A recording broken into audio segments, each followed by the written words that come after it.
It's that scene it's like that scene from the 2017 terrible mummy movie with Tom Cruise. He's got the drinks, he's going,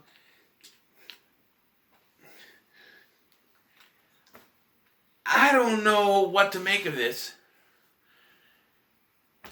But what I'm trying to figure out in my head is the main event, so we'll wait. But for now, let's talk about WWE TLC 2020. Alright?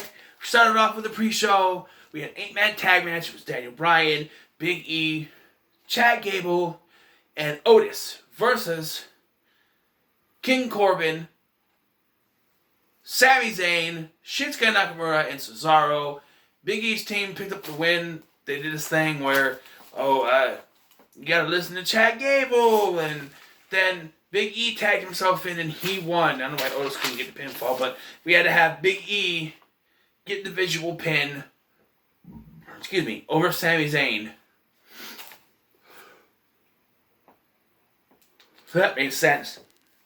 And then the main show started. We had AJ Styles versus Drew McIntyre for the WWE Championship, which turned into a triple threat match because partway through the match, The Miz came out and cashed in Money in the Bank, which I think is stupid. He should have waited until after the match. And did it make the match better? I don't know. I don't really care. I had a thought in my head. I'm like, what? The Miz came out and cashed in, and he did. But he should have waited till afterwards. This is stupid. And it was even more stupid because you had this big dude almost standing there for the entire match, doing nothing until The Miz cashed in and started climbing up the ladder. Then almost was like, oh, I better do something now. Even though he didn't try to stop Drew McIntyre from climbing up previous to this. But now, Miz is trying, he's like, oh, I better stop him. It makes no sense. And he throws him through a table, then he chases John Morrison away, so he's gone for the rest of the match. And Drew McIntyre ends up retaining. The three of them went back and forth, but The Miz is taken out with a Claymore, even though Drew McIntyre is supposed to have a bag leg. He's selling that throughout the match, but he's still going to do a Claymore. I think that's stupid. I know you don't really have an injury, but you're selling an injury, but then you still do your finishing move that requires your leg? Think! What does that tell? What if there's little kids out there who really believe you're hurt, and then all of a sudden you do the Claymore and they're just like, but I thought his leg hurt. You know, it's stupid. If you're going to sell the injury, which means you cannot do that move. If your leg is supposed to be hurt, don't do a move that uses that leg, because that exposes the kayfabeness of it. Just saying. Ow. Being a leg. After that, we got Sasha Banks versus Carmella in the I don't care match of the night, because it's Carmella. They're not going to give the title to Carmella. Now, Tamina, woo woo, but no, it's just Carmella, and this was meh.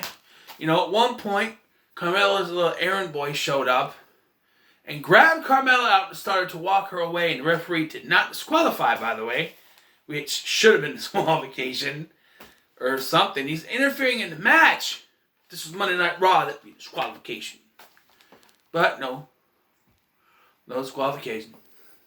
And then, there was after Sasha gets her back in the ring, Carmella goes for some move. Sasha reverses it into the bank statement. Tap. That's it. Next was a good thing.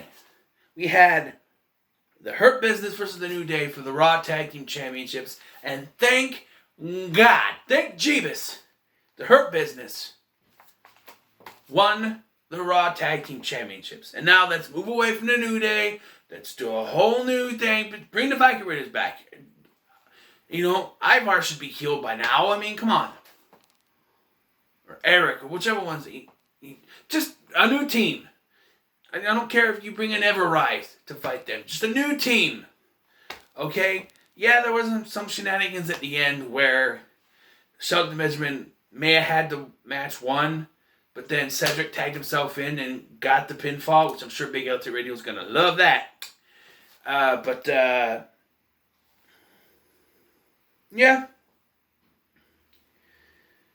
it was fine. But next is where the show really started to pick up.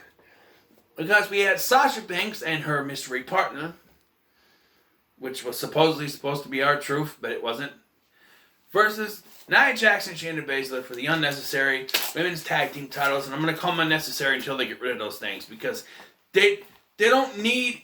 They have enough problems with their women's singles divisions.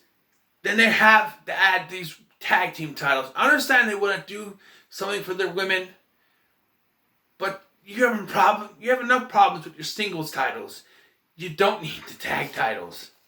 And this is going to prove my point, because Asuka's partner was Charlotte Flair, and I already know where this is going to go, because they've already hinted at it.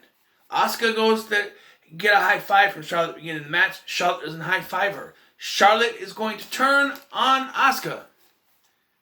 Not now, because they won the tag team titles, but down the line, Charlotte's going to turn on Asuka, and it's going to end up being for the Raw Women's Championship, which means that this whole tag team thing was just to parlay that into a women's singles title match.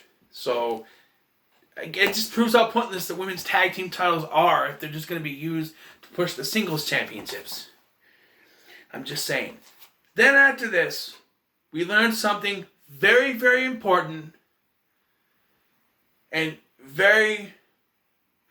a very good point, and something very, very important. R-Truth taught to us that your lips do not touch if you say the word touch, but they do touch if you say the word separate. Write that down, children. Very important thing to learn. You know, your lips don't touch if you say the word touch, but they do touch if you say the word separate. It's very important. Food for thought. All right, moving on.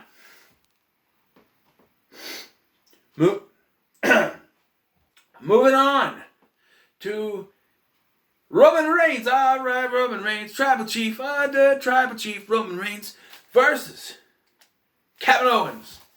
Universal Championship TLC match, which ended up being Roman Reigns, Tribal Chief, and Jey Uso versus Kevin Owens, because Jey Uso interrupted every chance that he got. And there was even a point where Roman Reigns put Kevin Owens through a table. And I'm like, okay, this is it. Roman Reigns is going to win. He gets all the way up the top. He reaches his hand up, and all of a sudden he does the move like something grabbing his leg. And he looks down, and Kevin Owens has his hand up, and he's just grabbing the guy's leg. And I'm like, what? And why? See, I noticed this. It's been done before, but why is it that the commentators don't react to something until it's on camera?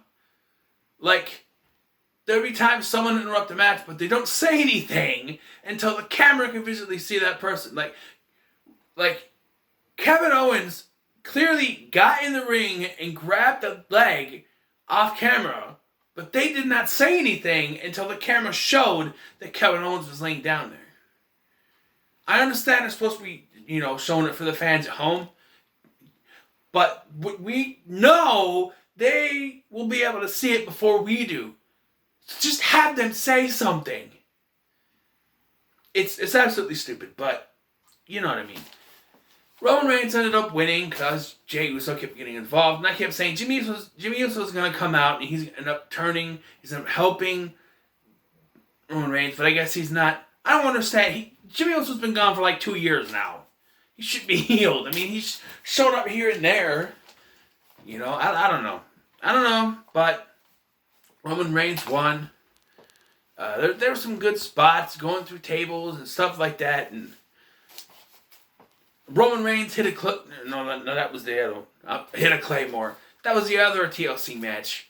But yeah, this was fine. But then we got the main event, which was the Firefly Inferno match. A match where to win you have to set your opponent on fire. So we start off the match with no fire, and I'm sitting here going, There's no fire. How can you light your opponent on fire if there's no fire? I'm like, Is the Fiend just going to dig into his pocket, pull out a lighter, and set Randy on fire that way? I mean, that'd be kind of cool. But, no, they're fighting, they're going back and forth, and then all of a sudden, there's fire lit up. It's not around the ring, it's around the arena, and without people there, I guess they can get away with it. And I think it is a little more safer for the competitors than just having it around the ring. But it looked weird to me to see fire going like this and above. It's just really weird. And like, I am really weird.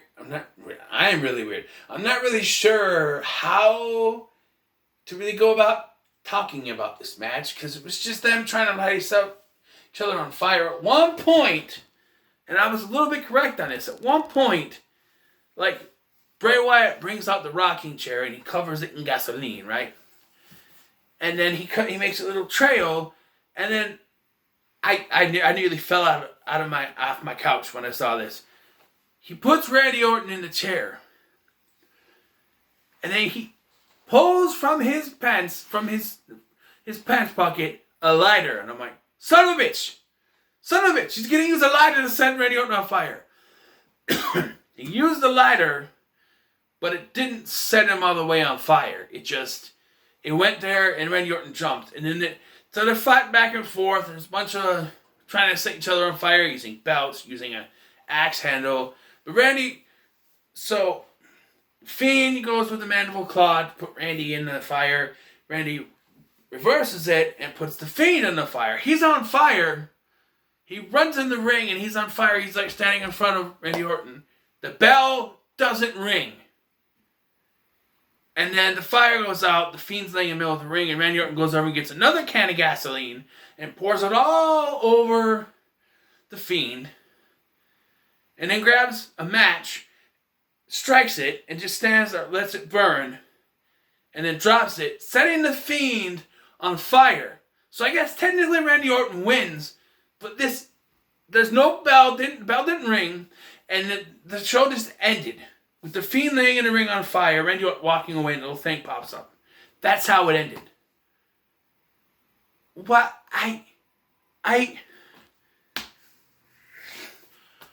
I don't know what to say here. I